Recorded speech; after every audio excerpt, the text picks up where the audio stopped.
হিকমতের মালিক কে? শিখায় কে? আমার নবী বলেন এই ওয়াকিয়া থেকে তোমাদেরকে বুঝাতে চাই, তুমি অন্য জায়গায় খুঁজছো, মসজিদে খুঁজছো, অন্যর মধ্যে খুঁজছো, আমার আল্লাহ তোমার অন্তরের মধ্যে থাকে।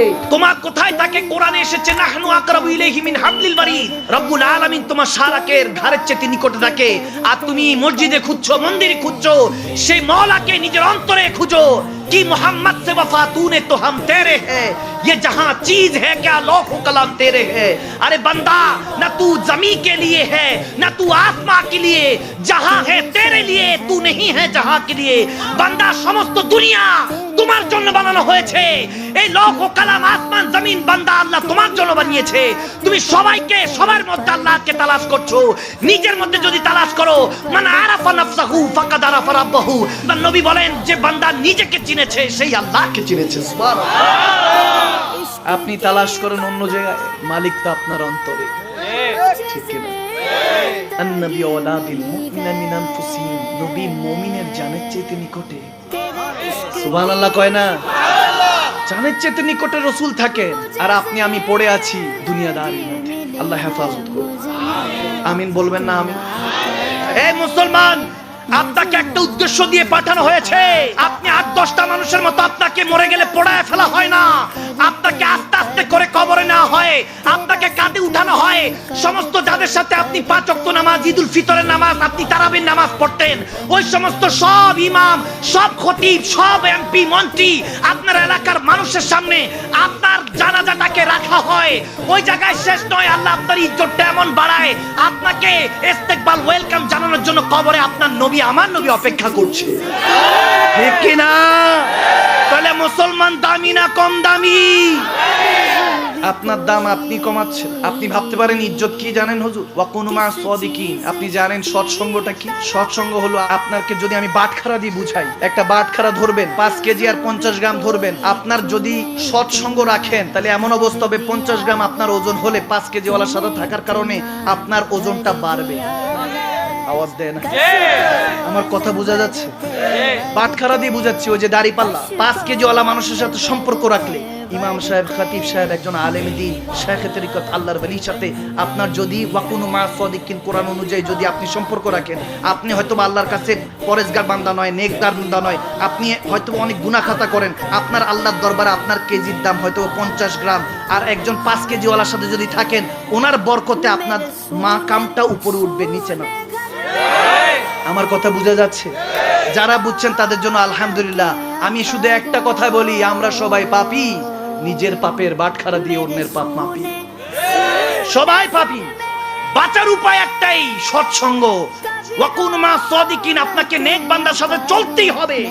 যার সাথে আপনি চলবেন তার সাথেই তো হাসর হবে, ঠিক কি না? আর যদি আপনাকে জিজ্ঞেস করি আপনার চলাফেরা কার সাথে, আপনি অমুক তমুক বললে তো হবে না। আমাকে জিজ্ঞেস করেন যে হুজুর আপনার চলাফেরা কার সাথে, আমি বলবো আমার চলাফেরা, আমার মহব্বত, আমার বন্ধুত্ব সাইয়েদনা আব্দুল কাদের জিলানীর সাথে, আমার বন্ধুত্ব খাজা আজমির মাইনুদ্দিন চিশতির সাথে, আমার মহব্বত, আমার সম্পর্ক জালালউদ্দিন সুয়ুতির সাথে, আমার মহব্বত জুনায়েদ আল বাগদাদির সাথে, আমার মহব্বত আমার নবীর আশারায়ে মুবাশশারাদের সাথে, আমার মহব্বত সম্পর্ক সিদ্দিক আকবর, ফারুক আজম, ওসমান গনি, মাওলানা আলী শেরে খোদার সাথে, আমার মহব্বত হাসান মুজতবা, হুসাইন মুরতাজার সাথে। আমার সম্পর্ক যখন নেক বান্দাদের সাথে, তখন তো হাশরের ময়দান, ওয়ারজুকনা শাফাআতাহু ইয়াউমাল কিয়ামা।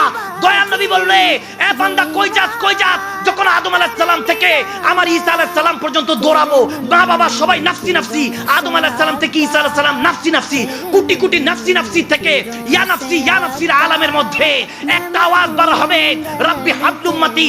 সেই নবীর সাথে যদি আপনার বন্ধুত্ব, সম্পর্ক, ভালোবাসা হয়ে যায়, হাশরের ময়দানে নবী আপনার কাঁধের মধ্যে হাত দিয়ে বলবে, ভয় পাইস না উম্মত, তুই আমার সাথে দুনিয়াতে বলেছিস আমার সাথে আছোস, আমি নবী মুস্তাফাকে ভালোবেসেছিস, ওয়াদা করেছিস, আমি নবী মুস্তাফার দেওয়া নামাজ, রোজা, হজ, যাকাত, ইবাদত, বندگی পালন করেছিস, টেনশন করিস না, তোর মওতের বিছানায় আমি নবী মুস্তাফা ছিলাম, তোর সাথে কবরে ছিলাম, আজকে হাসরে আছি, তোকে নিয়ে জান্নাতে চলে যাব।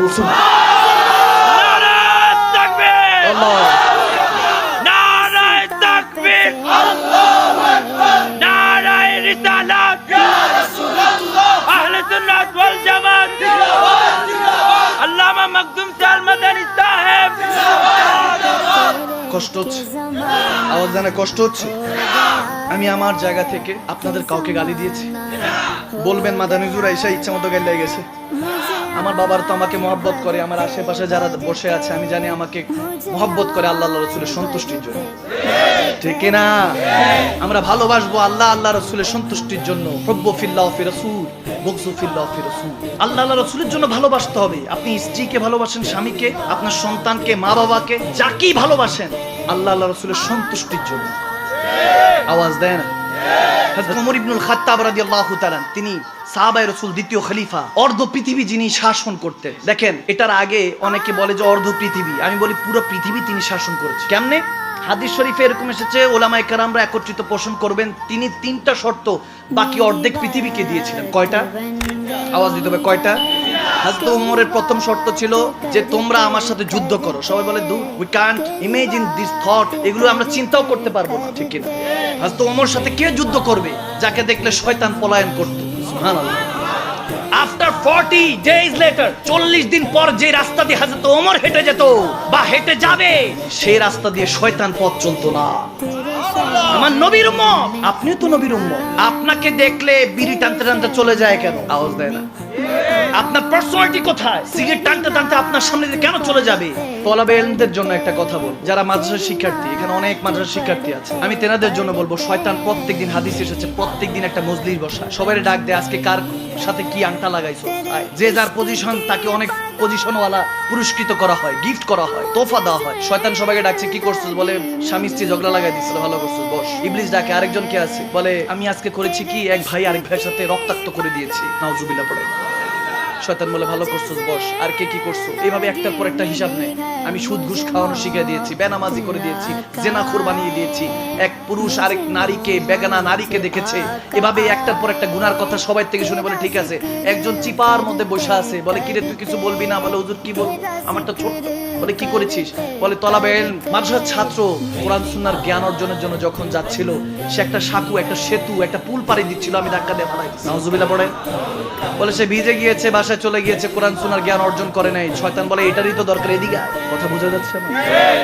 তলাবে ইলমদের জন্য বলছি, বলে এটাই দরকার, এদিকে আয়। এদিকে আনার পর বলতেছে তুই আজকে পুরস্কৃত প্রথম। সবাই বলতেছে কি বলে, এত বড় বড় গুনাহ করাইলাম আমরা সবার শেষে, এর প্রথম। শুধু ধাক্কা দিয়ে ফালাই দিছে একটা ছোট্ট বাচ্চাকে। বলে না, এই বাচ্চা জগৎ বিখ্যাত আলেম হতো, আলেম স্কলার হতো, তার কথা শুনে লক্ষ লক্ষ মানুষ হেদায়েতের পথে চলে আসতো, ঠিক না? শয়তান আপনার ওপেন শত্রু। অনেকে জিজ্ঞেস করতে পারে, কিছু নাস্তিক আপনাকে প্রশ্ন করতে পারে যে বিসমিল্লাহির রহমানির রহিম পড়ে কেন? আউযু বিল্লাহি মিনাশ শাইতানির রাজিম, শয়তানের নাম আগে, আল্লাহর নাম বিসমিল্লাহ পড়ে কেন? আমরা বললাম হ্যাঁ, এটাই আল্লাহর সিস্টেম, ঠিক না? আগে শয়তানকে ভাগাতে হবে, তারপরে আল্লাহর নাম দিতে হবে, ঠিক না? অনেক কিছু আছে, যুক্তি দিয়ে হয় না, মন থেকে ভালোবেসে অর্জন করতে হয়। প্রশ্ন আসে না, প্রশ্ন আপনি করবেন না, নবীকে কতটুকু ভালোবাসবো, আল্লাহকে কতটুকু ভালোবাসবো, আপনাকে মন থেকে ভালোবাসা মেনে নিতে হবে। নবীকে কেন ভালোবাসা? আমি বললাম হ্যাঁ, অনেক ভালোবাসি, এত ভালোবাসি, আমরা এত ভালোবাসি, নবীর জন্য মরতে রাজি আছি। আওয়াজ কমাইছে মানে না, আরো জোরে বলতে হবে। আর আপনার যে চিরস্থায়ী নবীর সাথে ভালোবাসা, যে নবীকে ত্রুটি ধরে যে আমার নবীর কোনো সালাতুক সালাম হবে না, আমার নবী কোনোদিন আল্লাহ নূর হতে পারেন না, যখন আমার নবী ত্রুটি তালাশ করে, যেখানে আমার নবীকে আল্লাহ কোনো ত্রুটিহীন ডিফেক্ট ছাড়া বানিয়েছেন, আমার আল্লাহ বলে কুল কায়নাত বানিয়েছি, স্পেশাল নয়, কিন্তু আমার নবী হলেন স্পেশাল। স্পেশালের সাথে যদি সম্পর্ক রাখিস আমি আল্লাহকে পাবো। তখন আমরা এই জন্যই মুসলমানরা বলি আমরা নবীকে জানের চাইতে বেশি ভালোবাসি, কারণ এর জন্য ভালোবাসা অন্ধ হয়, বড় হয়। নবীকে যখন ভালোবেসে কবুল বলে ফেলেছি, নবীর শানে এখন আর কোনো গোস্তাকি শুনতে পারবো না, আমার আল্লাহর শানে কোনো গোস্তাকি শুনতে পারবো না। এজন্যই আশিকরা বলে নবী না হয়ে এই দুনিয়ায় না হয়েছি ফেরেশতা খোদা, হয়েছি গো নবী উম্মত আপনার, তারপরে শুকুর হাজারবার সুবহানাল্লাহ।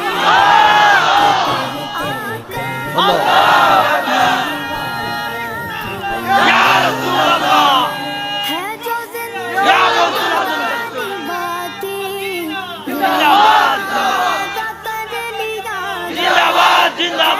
আমি ধন্য গো রাসূল তোমাকে পেয়ে, ঠিক না? আমি আরো বেশি ধন্য তোমার উম্মত হয়ে, ঠিক না? আওয়াজ দেন, আওয়াজ দেন যুবকরা। মৃত্যু তো আসবে, হিন্দু বৌদ্ধ খ্রিস্টান মুসলমান আস্তিক নাস্তিক কিছু মানুক না মানুক একটা জিনিস মানে মৃত্যু আসবে। এটা নিয়ে